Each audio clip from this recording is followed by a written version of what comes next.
یہ تقریر سن کر آپ کے بھائی، آپ کی اولاد، آپ کے بھتیجے اور حضرت عبداللہ بن جعفر کے صاحبزادے ایک زبان ہو کر بولے، واللہ ہم ہرگز ایسا نہیں کریں گے، ہمیں اللہ تعالیٰ آپ کے بعد باقی نہ رکھے۔ اس کے بعد امام حسین نے بنو عقیل کو مخاطب کر کے فرمایا، تمہارے ایک بزرگ مسلم بن عقیل شہید ہو چکے ہیں، تمہاری طرف سے وہی ایک کافی ہیں، تم سب واپس چلے جاؤ، میں تمہیں خوشی سے اجازت دیتا ہوں۔ انہوں نے کہا کہ ہم لوگوں کو کیا منہ دکھائیں گے کہ اپنے بزرگوں اور بڑوں کو موت کے سامنے چھوڑ کر اپنی جان بچا لائے، بلکہ اللہ کی قسم ہم تو آپ پر اپنی جانیں اور اولاد و اموال سب کچھ نچھاور کر دیں گے۔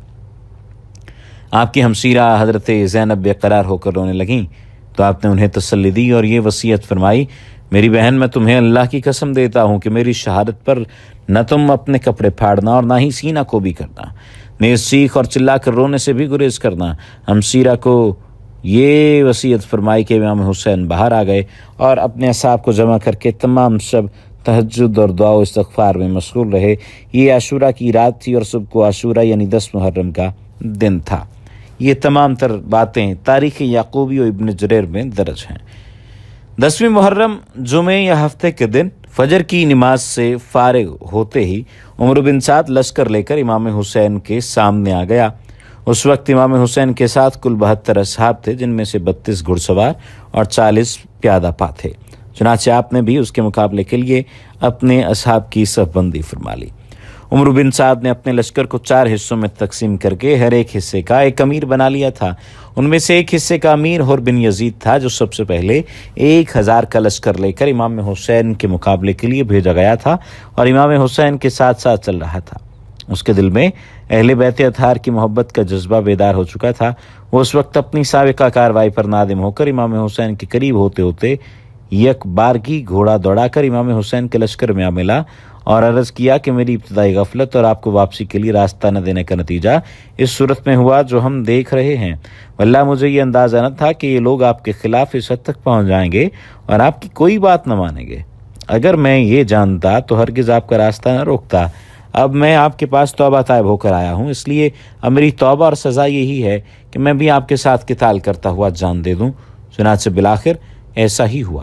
اس کے بعد امام حسین نے رؤسا کوفہ کا نام لے کر پکارا، اے شیس بن ربیع، اے حجاز بن ابحر، اے قیس بن اشعث، اے زید بن حارث، کیا تم لوگوں نے کوفہ بلانے کے لیے مجھے خطوط نہیں لکھے تھے؟ لیکن یہ سب لوگ مکر گئے۔ امام حسین نے فرمایا، میرے پاس تمہارے تمام خطوط موجود ہیں۔ اس کے بعد فرمایا، اے لوگو، اگر تم میرا آنا پسند نہیں کرتے تو مجھے چھوڑ دو، میں ایسی زمین میں چلا جاؤں جہاں مجھے امن ملے۔ قیس بن اشعث نے کہا کہ آپ اپنے چچا زاد بھائی ابن زیاد کے حکم پر کیوں نہیں اتر آتے؟ وہ پھر آپ کا بھائی ہے، آپ کے ساتھ برا سلوک نہیں کرے گا۔ لیکن امام حسین نے فرمایا کہ مسلم بن عقیل کے قتل کے بعد بھی اگر تمہاری رائے یہ ہے تو اللہ کی قسم میں کبھی بھی اس کو قبول نہ کروں گا۔ یہ فرما کر آپ گھوڑے سے نیچے اتر آئے۔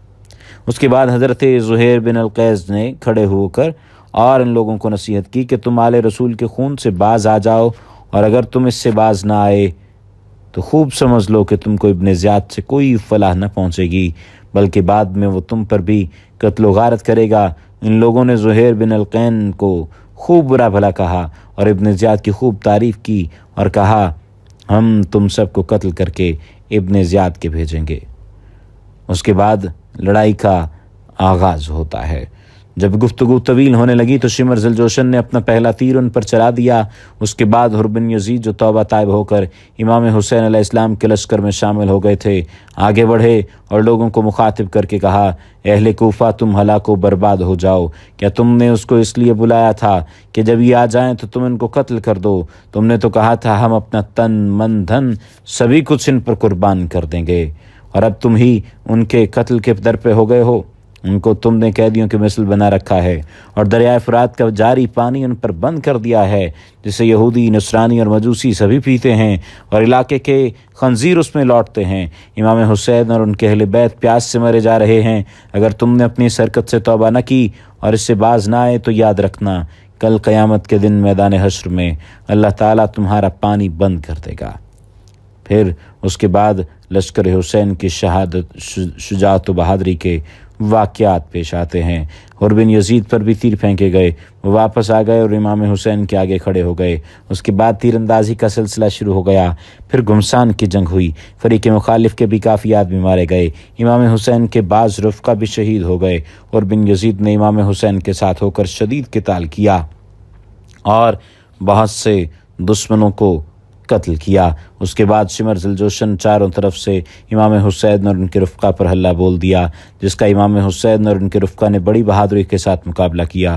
وہ کوفے کے لشکر پر جس طرف سے حملہ کرتے میدان صاف ہو جاتا، ادھر دوسری طرف عمرو بن سعد نے جو کمک اور تاز عدم 500 گھڑ سوار بھیجے، وہ مقابلے پر آ کر ڈٹ گئے، لیکن امام حسین کے رفقا نے ان کا بھی نہایت جرأت اور بہادری کے ساتھ مقابلہ کیا اور گھوڑے چھوڑ کر میدان میں پیادہ پا آ گئے۔ اس وقت بحر بن یزید نے دشمنوں سے سخت قتال کیا اور اب دشمنوں نے خیموں میں آگ لگانا شروع کر دی۔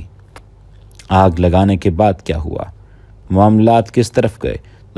دشمن کی فوج سے تنہا مقابلہ کیسے کیا؟ امام حسین کی شہادت کیسے ہوئی؟ یہ آئندہ آنے والی تمام ویڈیوز میں آپ کو بتایا جائے گا، اور یہ بھی بتایا جائے گا کہ آپ کے بدن مبارک پر کتنے زخم نیزوں کے تھے اور کتنے زخم تلواروں کے تھے۔ وما علینا الا البلاغ المبین۔